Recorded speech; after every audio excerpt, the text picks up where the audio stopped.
நேற்று ஒரு இன்டர்வியூவில் நான் சொல்லியிருந்தேன், இந்த ஒரு ஸ்டேஜில் ஒரு வடிவேல் ஃபைட்டில் வந்து அவர் எப்படி கப்பு வாங்கிட்டு நியாயமாக இந்த கப்பு எனக்கு தான்டா சொந்தம், நான் எவ்வளோ அடி வாங்கியிருக்கேன் பாடுறான்ற மாதிரி இந்த படம் ரிலீஸ் ஆனதே வந்து எனக்கு ஒரு பிளாக் பஸ்டர். இந்த படம் ரிலீஸ் ஆகிடுச்சு, அதுவே எனக்கு வந்து ஒரு பெரிய பிளாக் பஸ்டர் தான், எனக்கு ஒரு ஹிட்டு. ஏன்னா எப்பயுமே கொஞ்சம் கனவு பெருசாக இருந்துச்சுன்னா அது கொஞ்சம் கஷ்டமாக தான் இருக்குது.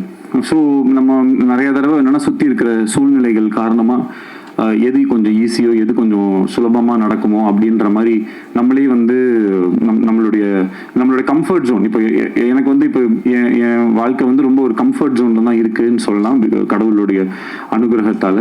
ஆனால் அதே அந்த கம்ஃபர்ட் ஜோனில் எத்தனை படம் வேணாலும் லைஃப்பில் நம்ம பண்ணிகிட்டே போயிட்டே இருக்கலாம். பட் அந்த கம்ஃபர்ட் ஜோனை பிரேக் பண்ணி நான் இருந்த ஒரு சுச்சுவேஷனுமே வந்துட்டு எனக்கு கொஞ்சம் என் மேலே பெருசாக நம்பிக்கை இல்லாத ஒரு சுச்சுவேஷனில் தான் இருந்துச்சு.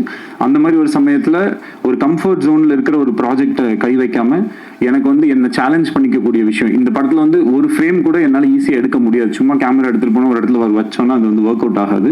அதில் ஏதாவது ஒரு மெனக்கடலாவது இருக்கும். அதில் அட்லீஸ்ட் ஒரு காஸ்டியூமாவது கரெக்டாக இருக்கணும், இல்லை பின்னாடி இருக்கிற விஷயங்கள் கரெக்டாக இருக்கணும், இல்லை அதில் இதுக்கப்புறம் வரப்போகிற அந்த சிஜி கரெக்டாக இருக்கணும், இல்லை அங்கே இருக்கிற ஒரு மேக்கப்பில் ஏதாவது ஒரு விஷயம் கரெக்டாக இருக்கும், இல்லை பேச போகிற டைலாக்ல ஏதாவது ஒரு ஃபியூச்சரிஸ்டிக்கான ஒரு விஷயமா இருக்கணும். இந்த மாதிரி ஏதாவது ஒரு வேலையாச்சும் எக்ஸ்ட்ரா பண்ணணும் அப்படின்ற மாதிரி அப்படி பண்ணால் மட்டும்தான் இந்த படம் கொஞ்சம் கன்வின்சிங்காக இருக்கும். இல்லைனா நம்ம சும்மா சொல்லலாம் 2040 நடக்கிற மாதிரி அப்படின்ட்டு.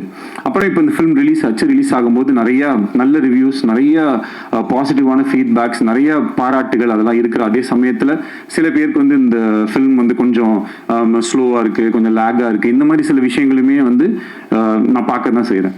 ஸோ எப்பயுமே இந்த மாதிரி ஒரு ஹை கான்செப்ட், ஒரு ஏதாவது ஒரு கொஞ்சம் ஒரு ரெகுலராக நம்ம அந்த ஒரு அரைச்சமாவை அரைக்காமல் ஏதாவது ஒரு புதுசாக ஒரு விஷயம் சொல்லணும்னா அதற்கான இப்போ ஒரு ஃப்ளைட்டில் நம்ம ஏறுறோம்னா முதல்ல வந்து அந்த சீட் பெல்ட்டை போடுங்க, இந்த இதை பண்ணுங்க, அதெல்லாம் சொல்லும்போது கொஞ்சம் அந்த இடத்துல ஒரு தொய்வடைய தான் செய்யும். பட் அந்த ரூல்ஸ் எல்லாம் தெரிஞ்சதுனா தான் அதுக்கப்புறம் இருக்கக்கூடிய விஷயங்கள் இருக்கும். ஸோ படத்தில் சில இடங்களில் சில காட்சிகளில் வந்துட்டு கொஞ்சம் மெதுவாகவோ இல்லை கொஞ்சம் புரிய வைக்கிறதுக்காக, ஏன்னா ஒரு திரைப்படம்ன்றது வெறும் ஒரு கொஞ்சம் பேர் மட்டும் பார்க்கக்கூடிய விஷயம் இல்லை, அது எல்லா ஏஜ் குரூப்ஸ், எல்லா விதமான மக்களுமே வந்து பார்ப்பாங்க. அப்போ அவங்க எல்லாருக்குமே வந்து அந்த விஷயத்தை நம்ம எப்படி கடத்துறோம் அப்படின்றதுக்காக எல்லாத்து மேலேயுமே நம்ம வந்து கொஞ்சம் டீட்டெயில் பண்ண வேண்டிய ஒரு கட்டாயம் இருக்கு.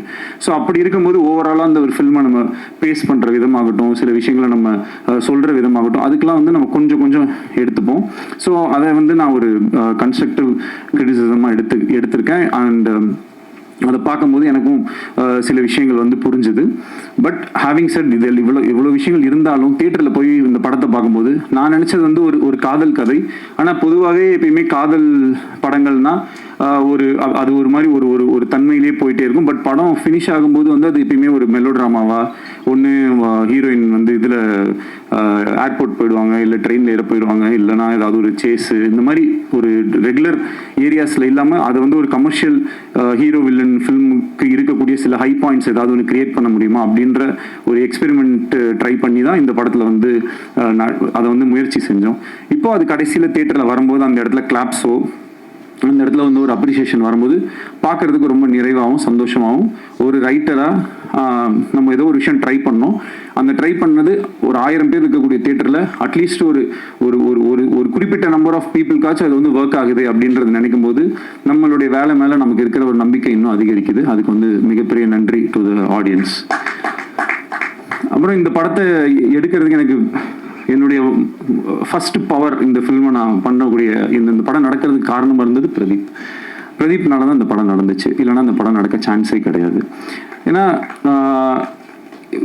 இந்த படம் பிகினிங்லேருந்தே பட்ஜெட் தான் வந்து இஷ்யூ. இன்னைக்கு நம்ம சினிமாவில் பார்க்குறோம், எவ்ரிடே ஏதாவது ஒரு படம் ட்ராப் ஆகுது, ஏதாவது ஒரு படத்தில் இயக்குநர்கள் மாறிடுறாங்க. இன்னைக்கு வந்து டிரெக்டர்ஸோட சுச்சுவேஷன் வந்து ரொம்ப கவலைக்கிடமாக இருக்குன்னு சொல்லலாம். பேர் சொல்ல இது பண்ணல, ஓகே பேர் சொல்லணுன்னாலும் நான் சொல்லலாம். இப்போ ஒரு அவ்வளோ பெரிய ஒரு படம் வந்து ஆன்லைனில் வந்து லீக் ஆகிருக்கு. இதோடைய மொத்த வழியை, அதாவது எல்லாரோட வழியை விடையும் அந்த இயக்குனரோட வழி தான் அந்த இடத்துல வந்து ரொம்ப அதிகமாக இருக்கும். இந்த இடத்துல நான் வந்து ஹெச் வினோத் என்னோட ஃப்ரெண்டுக்கு வந்து என்னுடைய வருத்தத்தை நான் தெரிவிச்சுக்கிறேன். ஏன்னா இது வந்து ஒரு ஒரு ஒரு ஒரு மரணம் அளவுக்கு ஒரு வலிக்கக்கூடிய ஒரு விஷயம். அது ஒரு டைரக்டரால மட்டும்தான் அது வந்து ஃபீல் பண்ண முடியும். ஏன்னா ஒரு நாளும் ஒரு ஷாட்டும் எடுக்கும்போது அந்த டைரக்டர் வந்து அது எவ்வளோ கஷ்டப்பட்டு அதில் எவ்வளோ கனவுகளோடு அது எடுப்பாங்க அப்படின்றது ஆஸ் அ டைரக்டரா எனக்கு வந்து தெரியும். இங்கே இருக்கக்கூடிய எல்லாருக்குமே அது வந்து தெரியும். பட் அங்கேருந்து அது நம்ம நினச்ச மாதிரி ஒன்று வராமல் அது இந்த மாதிரி போகும்போது ரொம்பவே கஷ்டமாயிடுது அது. ஸோ அதே மாதிரி இப்போ என்னாலையும் வந்து என் படத்தை நான் நினச்ச மாதிரி எடுக்க முடியாதோன்னு அந்த அந்த அந்த பெயின்லேயே போய் கடைசியில் என்னால் முடிஞ்ச வரைக்கும் நான் அந்த படத்தை நான் நினச்ச மாதிரி வந்து எடுத்து அதை வந்து அப்புறமேட்டு ரிலீஸ் ஆகிறதுக்கும் பிரதீப் சார் சொன்ன மாதிரி அவ்வளோ டேட்ஸ் மாறி வந்ததுக்கு ஏகப்பட்ட காரணங்கள் இருந்துச்சு. எங்களால் நிறைய விஷுவல் எஃபெக்ட்ஸு அவ்வளோ விஷயம் எதுவுமே கொஞ்சம் காம்ப்ரமைஸ் பண்ணி பண்ணுறதுக்கும் மனசு வரல. கொஞ்சம் இது இப்படி பண்ணிக்கலாம் அப்படின்னா கண்டிப்பாக மாற்றிருக்க முடியும். பட் ஆனால் அது மாதிரி ஏன்னா இந்த படத்தை என்னால் ஒரு தடவை தான் எடுக்க முடியும். அந்த ஒரு தடவை அதை எனக்கு நான் நினச்ச மாதிரி எடுத்துட்டா எனக்கு சந்தோஷம். அதுக்கு இவ்வளோ பேர் வந்து எனக்கு ஹெல்ப் பண்ணாங்க. ஷூட் வந்து ரொம்ப மாறி நடக்கும். பட் எப்போ வந்தாலுமே அவருடைய 100% எப்பயுமே கொடுக்குற ஒரு ஹீரோ எனக்கு கிடைச்சது வந்து எனக்கு ரொம்ப சந்தோஷம். டைமில் வந்து அவர் ரொம்ப ஷார்ப்பு. அதில் இன்றைக்கும் என் மேலே கொஞ்சம் டென்ஷன் ஆகிட்டாரு. 12:30 to 2:30 லஞ்ச் பிரதர், 2:30க்கு ப்ரெஸ் மீட் சொன்னேன். அவர்கிட்ட என்ன பிரச்சனைனா நம்ம 12:30 சொன்னோன்னா 12:29க்கு வந்துடுறாரு. வழக்கம் போல் நான் ஒரு 1 hour அப்படியே வந்துட்டேன். அதில் வந்து sorry bro, please don't mistake me. இதே மாதிரி எங்களோட ஷூட்டிங்லேயும் எவ்ரி டே வந்து அந்த சொன்ன டைமுக்கு வரதாகட்டும். ஆனால் அதே மாதிரி ஒரு ஷார்ட்டோடைய 100% அவர் ஒரு டிரெக்டர் தான். எங்கிட்ட சொல்லலாம் ப்ரோ இது ஓகே ப்ரோ, இது இங்கேருந்து வைட் க்ளோஸ் கட் பண்ணிக்கோங்க அப்படின்னு ஈஸியாக சொல்லிட்டு போயிடலாம். நானே ஏதாவது சின்ன ஆட்லாம் ஏதாவது நடிக்கிறது போவேன் கை செலவுக்கு. அப்போ வந்து அவங்க ஏதாவது ஒன்று சொல்லுவாங்க. அப்போ நான் சொல்லும்போது ப்ரோ ஓகே ப்ரோ இது இவ்வளோ தானே கட் பண்ணுவீங்க அப்படின்னு நான் சொல்லிட்டு நான் எஸ்கேப் ஆகிடுவேன். ஆனால் இவர் வந்து நான் எத்தனை தடவை எதை கேட்டாலும் வந்து அது அந்த இடத்துல வந்து ஒரு ஹீரோ, நான் வந்து ஒரு நடிக்க வந்திருக்கேன், நான் என் வேலையை தான் பண்ணுவேன்ற மாதிரி பண்ணுறது வந்து ரொம்ப ஆச்சரியமாக இருந்தது எனக்கு. அப்புறம் ஒரு குறிப்பிட்டு சொல்லணும்னா என் படத்தில் வந்து ஒரு ஸ்விம்மிங் பூலில் இருக்கிற மாதிரி ஒரு சீக்வன்ஸ் ஒன்று வந்துச்சு. தண்ணிக்குள்ளே இருக்கணும். இதுவே ஒரு ஆக்ஷன் ஃபிலிமில் நான் அந்த சீக்வன்ஸ் எடுத்திருந்தா மேபி அது வேற மாதிரி இருக்கும். இது ஒரு லவ் ஸ்டோரின்னும் போதே எல்லாருமே ப்ளஸ் இந்த ஜாலியான படம் கலர்ஃபுல்லான படம்னா அது என்னமோ எடுக்கிறது ரொம்ப ஈஸியாகவும் அது என்னமோ ரொம்ப விளையாட்டுத்தனமாக நம்ம எடுப்போன்ற மாதிரியுமே ஒரு பெர்செப்ஷன் இருக்கும். இதே ஒரு காட்டில் போய் ரொம்ப புழுதியில் அப்படி இப்படின்னு கஷ்டப்பட்டு இருக்கிற மாதிரி படம்னா அது ரொம்ப கஷ்டப்பட்டு எடுத்த மாதிரி படமாகவும், ஃபாரின்லலாம் போய் எடுத்தோம்னா அது ரொம்ப ஈஸியான படமாகவும் ஒரு பெர்செப்ஷன் இருக்கு. எல்லா படம் எடுக்கிறதும் கஷ்டம் தான். இப்போ இந்த மாதிரி ஒரு படத்தில் இந்த மாதிரி ஒரு சீக்வன்ஸ் ஒரு ஆக்ஷன் சீக்வன்ஸ்க்கு நிகராக உயிருக்கே ஆபத்தார அளவுக்கான ஒரு சீக்வன்ஸாக தான் அது வந்து எங்களுக்கு இருந்துச்சு. ஏன்னா கிட்டத்தட்ட அந்த கேமரா உள்ளே எடுத்துகிட்டு போய் ஒரு நிமிஷம் டு 1.5 நிமிஷம் ஒரு மூச்சு வந்து தம் கட்டி வந்து நடிக்கணும். நைட்டு ஃபுல்லாமே அதை வந்து பண்ணிட்டு இருந்தாரு. அண்ட் நானும் ஸ்விம்மிங் பூலில் தான் வந்து இருந்தேன். ஸோ ஒரு தடவை சரி ஓகே இது எவ்வளோ கஷ்டம் அப்படி சொல்லிட்டு நம்ம ட்ரை பண்ணி பார்ப்போம்னு சொல்லி உள்ளே போனேன். உயிருக்கு பயந்து நான் உடனே வெளியே வந்துட்டேன்.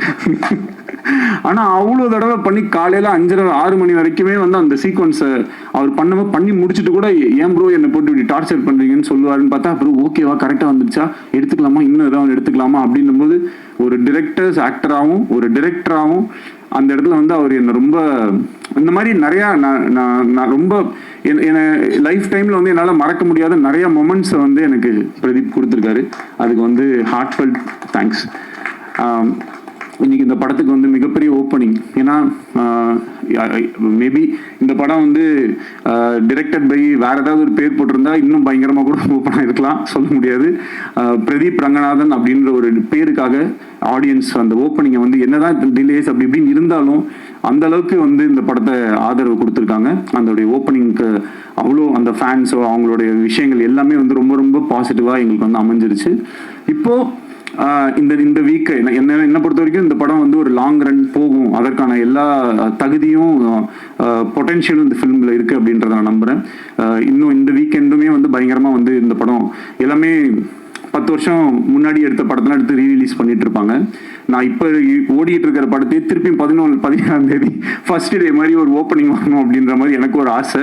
இன்னும் கொஞ்சம் பயங்கரமாக இது ஒர்க் அவுட் ஆகணும். ஏன்னா நிறையா கொஞ்சம் மிக்ஸ்டு ரிவ்யூஸ் இந்த மாதிரிலாம் இருக்குது. அது படத்தை போய் பார்க்கும்போது மேபி இன்னும் பெட்டராக இருக்கலாம். இந்த ஒரு ஆல்ரெடி சில மைண்ட் செட்டோட பார்க்கும்போது எவ்வளோ அழகான, இப்போ இது என்னது இது ஸ்வீட்டாக கேவலமாக இருக்குது அப்படின்னு சொல்லி குலாப் ஜாமுனை கொடுத்தா மேபி சாப்பிடும்போது அப்படி தோன்றதுக்கும் வாய்ப்பு இருக்குது. அந்த மாதிரி சும்மாவே ஏதாவது ஒரு விஷயத்த சொல்லி சொல்லி சொல்லி சொல்லி அது பண்ணும்போது அது கரெக்டாக போக மாட்டேங்குது. எந்த விதமான மைண்டில் எதுவும் இல்லாமல் இந்த படத்தை நீங்கள் போய் நேராக தேட்டரில் உட்காந்து பார்த்தீங்கன்னா கண்டிப்பாக வந்து ரசிப்பீங்க அப்படின்றதுக்கு வந்து நம்பலாம். என்னுடைய வேர்டை நீங்கள் வந்து நம்பலாம். அண்ட் ப்ரோ, இந்த ஃபில்மும் வந்து கூடிய சீக்கிரம் உங்களுடைய 100 crore கிளப்ல வரும். கான்ஃபிடென்ட்டாக இருங்க, வெற்றி நிச்சயம்.